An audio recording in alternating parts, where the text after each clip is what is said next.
Insurance and investing are two ways of preparing. But have you ever thought that they are a waste of time, that you don't need them, or perhaps you think that you can't afford them? If any of those thoughts have crossed your mind, then you are in the right place this afternoon, because that myth could be costing you hundreds of thousands of US dollars.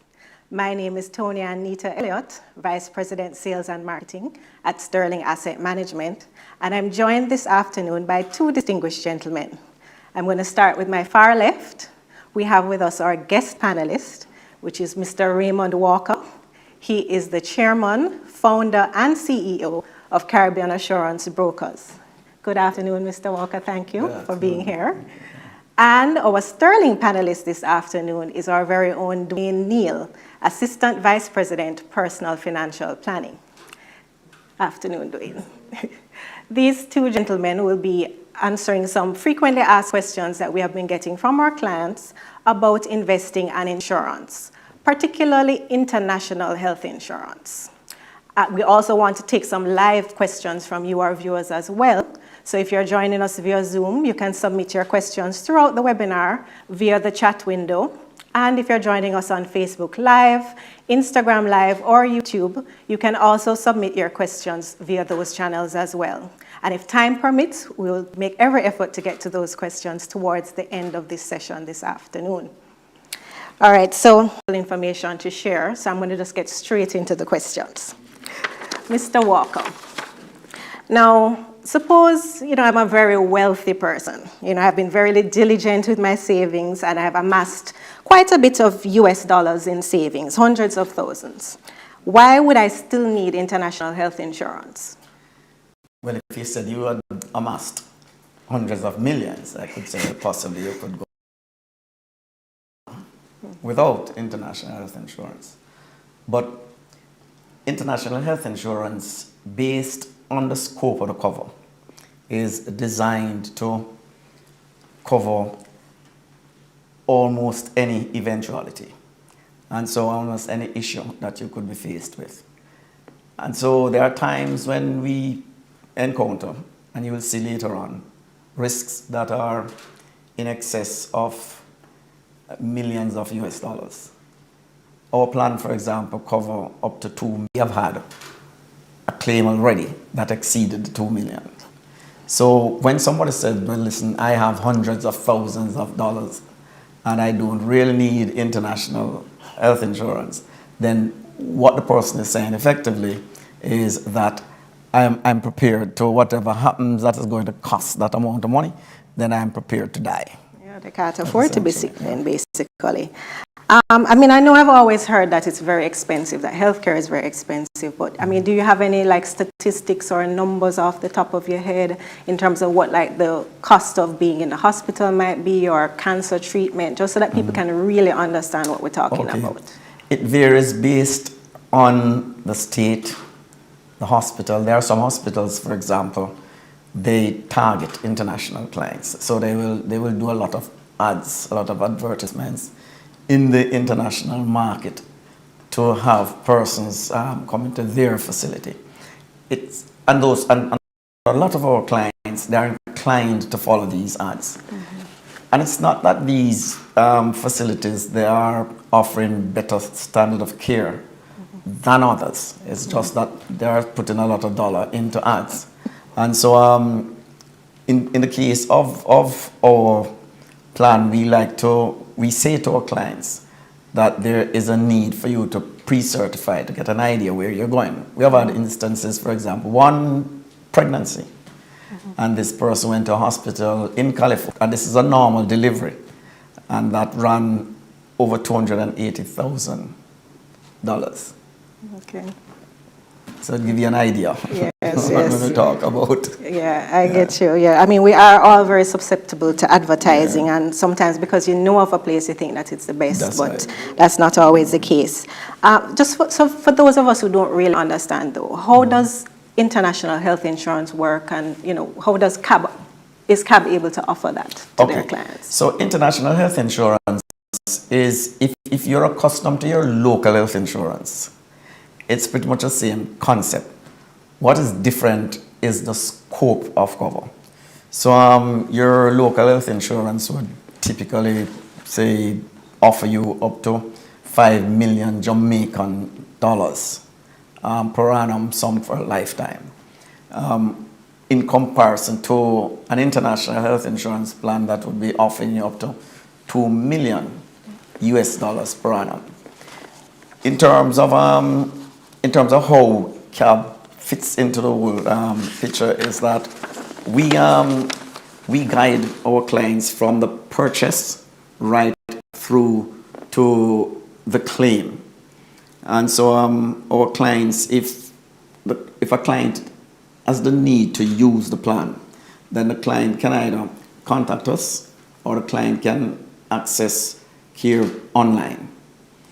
There are usually there are a lot of clients who they would prefer to have someone taking them through the process, guiding them through the process, and we are prepared to do that. We have our claims team, and this is distinct from the entity in Jamaica, Versac Limited, that is dealing with claims adjudication.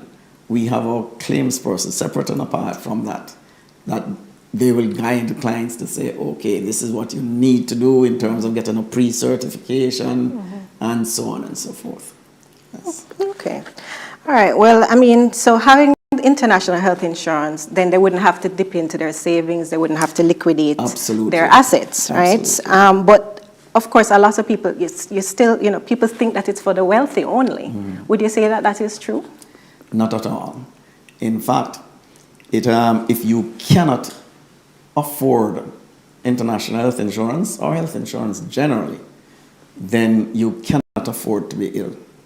Okay. That is really the plain fact of life.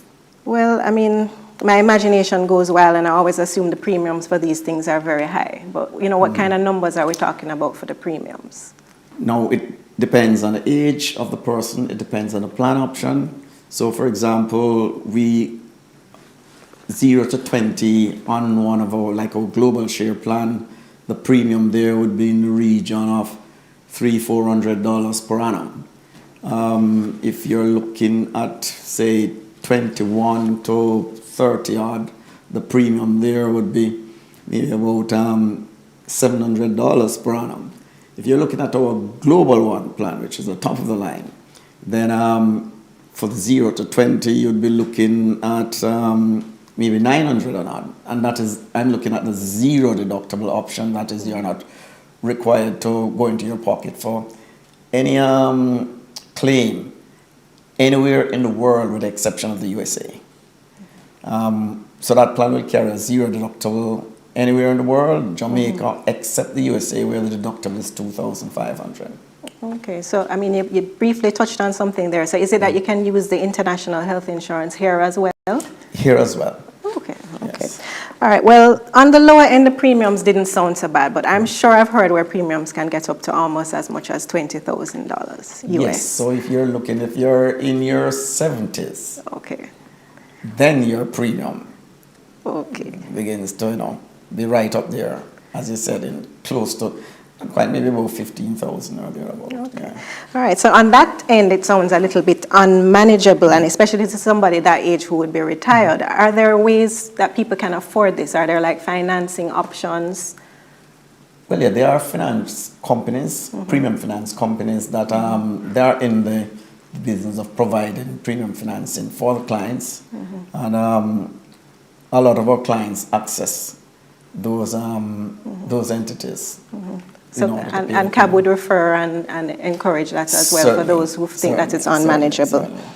All right, well, I'm happy to hear that there are financing options available, because I do know that we have sterling clients who use the income from their portfolios to actually pay their premiums. That is another way. That's another way that people could also afford their insurance. So let's flip it now to the investment side a little bit, right? So same person, they think they have substantial US savings, they have it in their bank account, so they think that they'll be fine if anything were to happen to them. Dwayne, why would I still need to invest?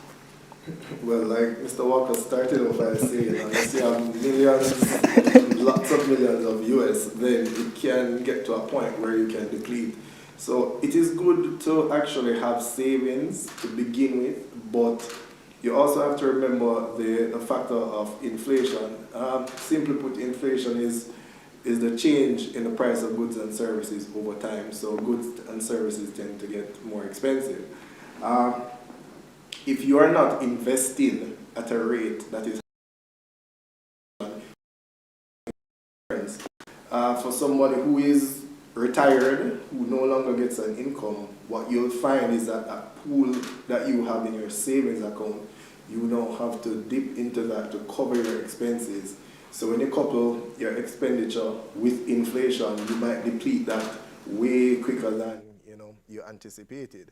So it's important for you to invest because you can find instruments that will give you a rate of return higher than the rate of inflation, and it also allows for income, and you can have your principal still intact without having to draw down on it periodically. Okay, that's certainly a bank account would not be giving you the rate of return that you need. All right, and I mean, and you did mention that it would protect you from having to draw down on your principal.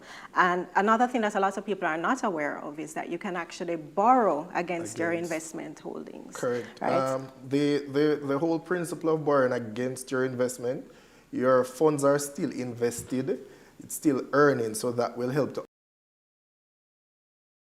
your borrowing. Yeah. Yes, I actually had a client who, and that's something you can access quickly because sometimes investments or if you have your money tied up in real estate, you can't liquidate it quickly. And I had a client that had a heart attack and needed to get emergency treatment, go overseas for treatment. And he was able to borrow against his funds. He was in an investment that couldn't be liquidated right away. But he was able to borrow and go overseas. And I'm happy to say that he's still here with us and still a sterling client and eternally grateful. All right, so it certainly sounds like we need to do more than save, right? So if you want to retire comfortably, I have a 40-year-old attorney who has said to me that he's contributing to a pension plan and he thinks that that will serve him for retirement. Would you say that contributing to a Jamaican dollar pension plan is enough to support you in your retirement years? Well, contributing to a Jamaican dollar pension plan, it does have its place in the grand scheme of retirement planning. However, it's important for us to look at the point of diversification. We also need to look at the effects of regulations in Jamaica. Pension plans are limited to how much they can invest in US dollars. They're capped at 20%. They're also regulated on what investments they can go into. If you had been contributing to a pension plan in back in 1982, the Jamaican dollar was at about $1.72 to $1 US. In December of 2019, the dollar was at $132.50 to $1 US. What you will find is that because 80% of your investment would have been in Jamaican dollars, you would have been losing value over the years based on devaluation. That works out to a rate of loss at about 12% per annum. So it makes sense to diversify. Look at other investment options that can give you US dollar investments. So you can look at unit trusts, mutual funds that will give you a better rate of return, outpace, and you can also diversify across different asset classes. Okay, well, that actually answered the next question. We had somebody that was, saying, so is it advisable to only contribute to a pension plan? You've answered that it's not. So you have given us some examples, but elaborate a little bit more about what else could somebody invest in so that they can have a comfortable retirement. Okay, so like I mentioned earlier, looking at unit trust type products, mutual funds, for 11% on US dollars since 2003 to present. That in itself would have allowed 100% exposure to US dollars. You would also be able to add to it at any point.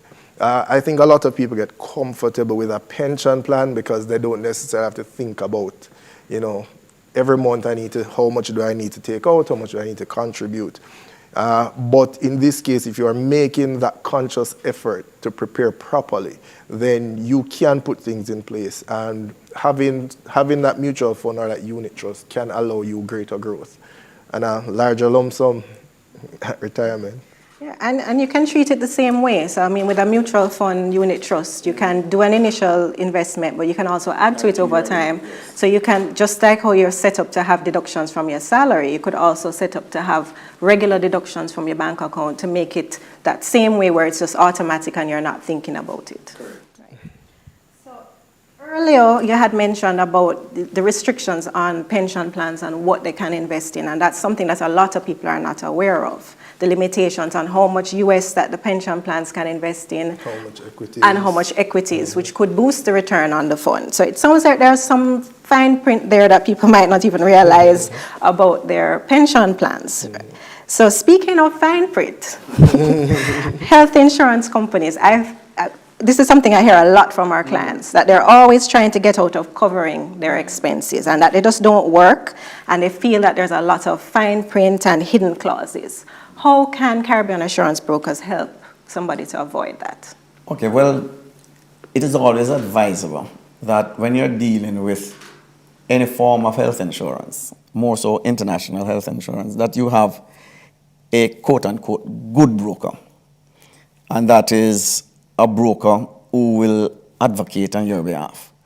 Now, the broker has a fiduciary responsibility to ensure that there is no fraudulent claims.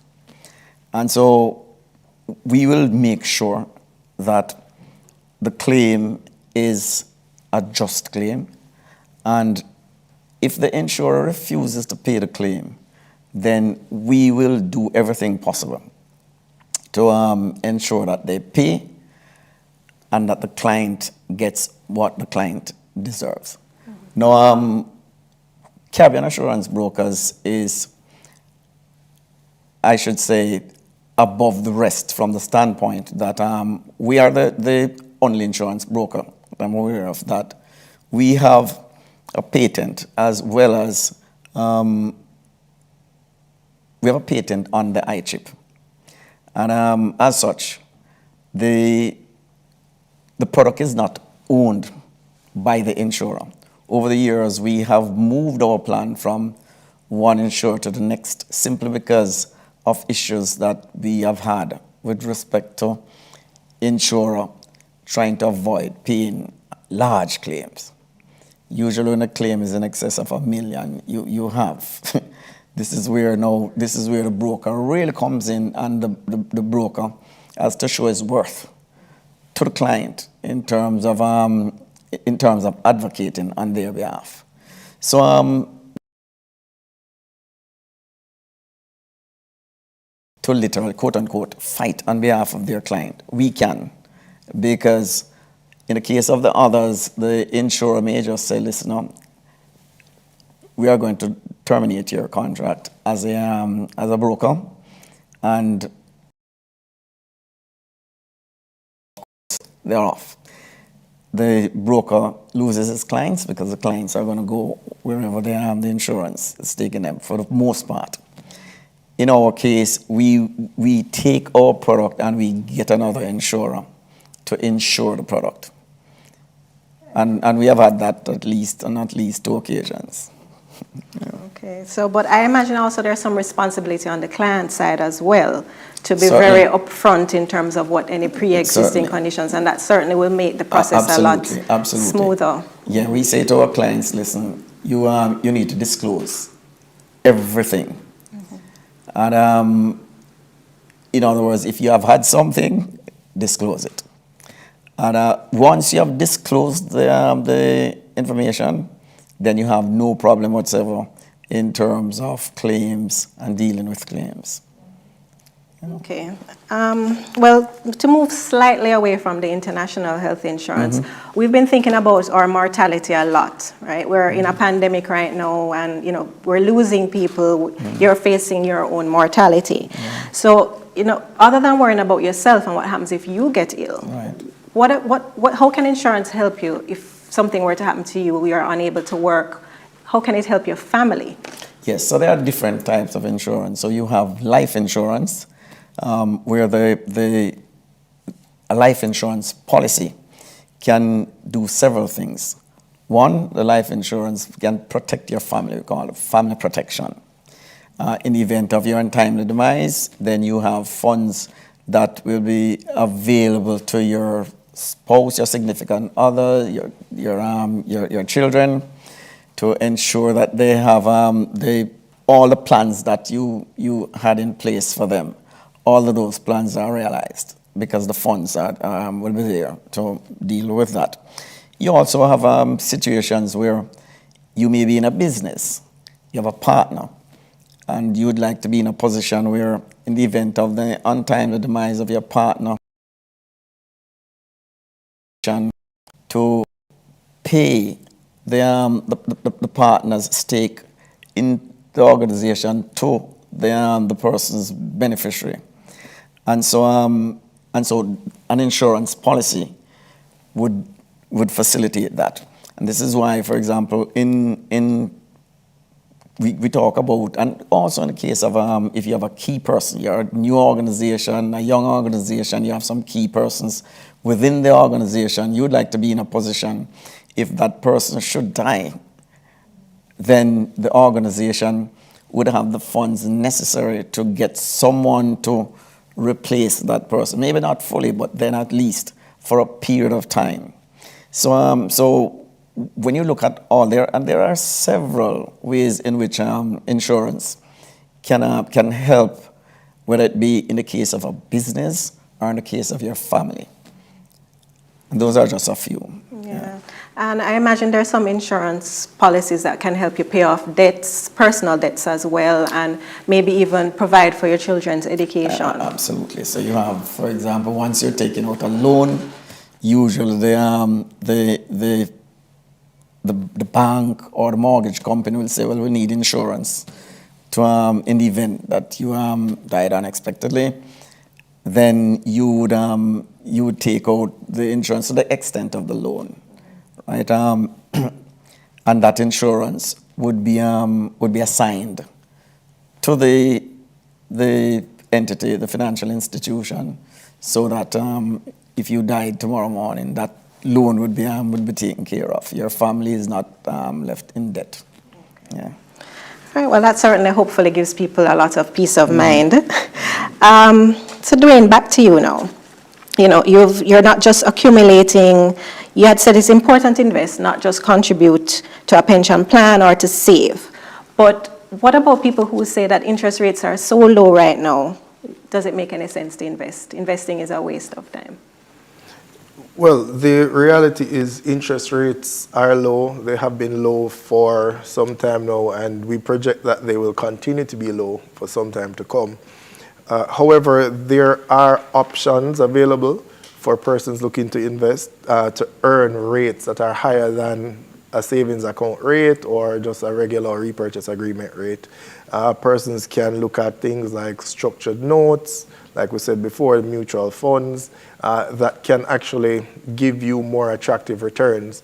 It's, however, important to match your risk appetite with the investment products that you're going into. So get the details of these products, not just look at the interest rates because those are high.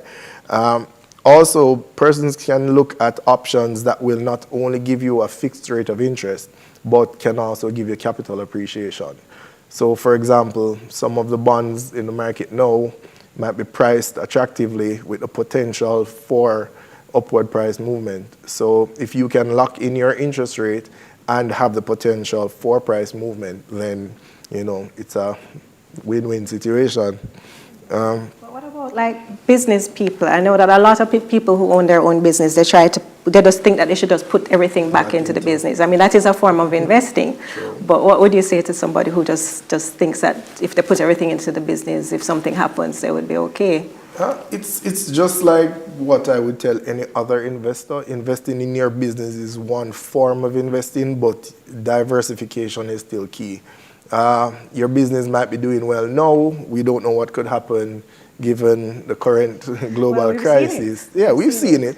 And so having several income streams, not just from the business, but from your investments as well, can help in that regard. So if business should slow down, you'll still have income coming in from other sources. So. Okay, that's true. I remember I have a client, he's a business owner, but he also invests with us. And he was saying to me that he was so grateful. His business had to actually shut down for a couple months during the height of COVID last year.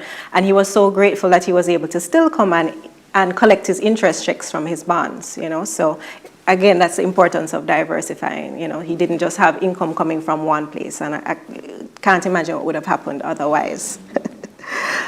All right, so I mean, those are the questions we got in initially, but I do believe we might have some questions coming in as well from Zoom or from Facebook Live, Instagram.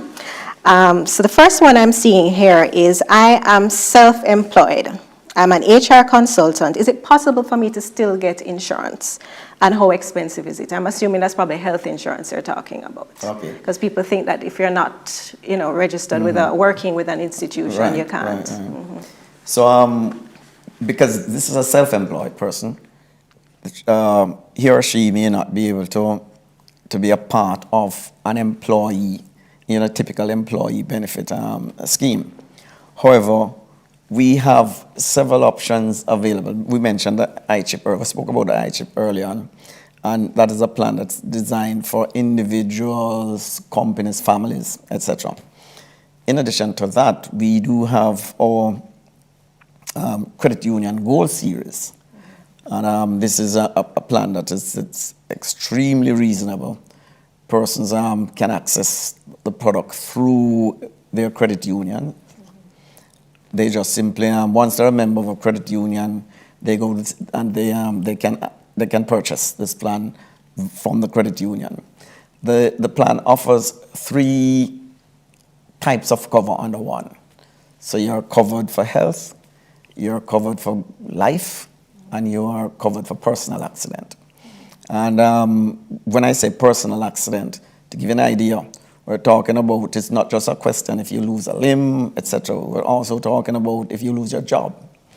Then the plan would, in fact, as a result of an accident, then the plan would actually pay you up to $25,000 per week. 25,000 Jamaican dollars, that is, paid for a week. So since we've been talking about US so far, I just want to make sure, right? But it's a very good plan, and we are actually encouraging a lot of younger business persons, because I know since COVID, a lot of young people have gone into their own business. They've either been out, they set up, buy a car, set up a taxi operation. They are exposed because they're out there, and they would therefore benefit significantly from the this plan in terms of personal accident cover. So if God forbids there's an accident, then at least they would have that income, you know, for up to a year. Okay. Yeah. All right. So I guess this person was listening earlier when I asked you the question about whether insurance, international health insurance, is just for rich people. Because though this person is saying investing is only for rich people. What advice do you have for someone who wants to start investing, but they don't have enough money or perhaps don't qualify for particular types of investments? Well, the best advice I could give is to start small and grow. So start by saving. Save what you can accumulate. Find out what the minimums are for various investment products. They will vary. So somebody who maybe wants to start on the smaller end, you can get into the stock market. You can buy stocks on the local stock exchange. Sometimes you'll have an IPO where you can go in with a few $1,000s. Start there, keep adding periodically and growing over time. The compounding effect is what a lot of us ignore. We need to look at the fact that we start now. Some of us will start now and we never invest again for another 10 years. Try to make it a habit that is a continuous investment and grow over time. Okay. Well, what about, there's some investments that have particular qualifying criteria. Well, there are some limitations in terms of what investments individuals can get into. So I know one of the questions we get asked a lot, it's about being an accredited investor. What an accredited investor is, there are two criteria for individuals. One would be that you earn 10 million per year for each of the last 2 years. The second would be that you have a net asset value of 50 million or more. A young professional may not have that, meet any of those criteria. What they can do is to look for a family member or a trusted friend who you can partner with, who will have assets, who can assist you to get to that minimum criteria and begin from there. So there are ways to, to get into investing without starting with this big lump sum. Yeah, so you can partner with friends or family and pool your income and pool your assets to meet that criteria. All right. This question says, is it true that insurance premiums are rising during COVID? Well, not really. Our premium remained, COVID started 2019, and we have not had an increase in our rates at our last renewal in August. We certainly didn't have any renewal in rates. But I know that because of the impact of COVID on certain types of insurance, you will see increases in rates for those type plans. But it would not necessarily apply across the board to all types of insurance. Okay, well, that's good advertising for CAB then, right? Because if that's the case that people are thinking, and CAB is saying that you said you haven't had to raise your premiums. No. Okay. All right. Well, we did say we wanted to keep it short because we know it's after lunchtime and we know what happens after you have a meal. But we hope that information that we've shared has been interesting and has kept you alert and reinvigorated you for the remainder of the afternoon. So we're sorry we were not able to get to all of your live questions, but you can always redirect your questions to your investment questions to the Sterling team. Our email address is info@sterlingasset.net.jm. And if you have any insurance questions, you can certainly direct them to the CAB team. I'm sure they'll be happy to answer those for you. Their email address is info@cabjm.com. So if I had to say there was a key takeaway from this afternoon, what I got from both you gentlemen is that if you think that just saving would be enough, that's all you need to do, insurance and investments are a waste of time, then you need to think again. Because as Dwayne pointed out, your savings are finite. Things like inflation, devaluation, if you have to do periodic drawdowns on your savings to fund your retirement years, then eventually your savings are going to be depleted. And of course, a terminal illness could just deplete your savings just like that. So it is important for you to use a combination of insurance and investments to protect your savings and grow your savings. The cost of living is high, sick is high. So if you have those two things protecting you, then you will have that peace of mind, and that peace of mind will be priceless. So thank you for joining us. We hope you found the information useful and that you'll join us for our future webinars. Thank you and have a great afternoon.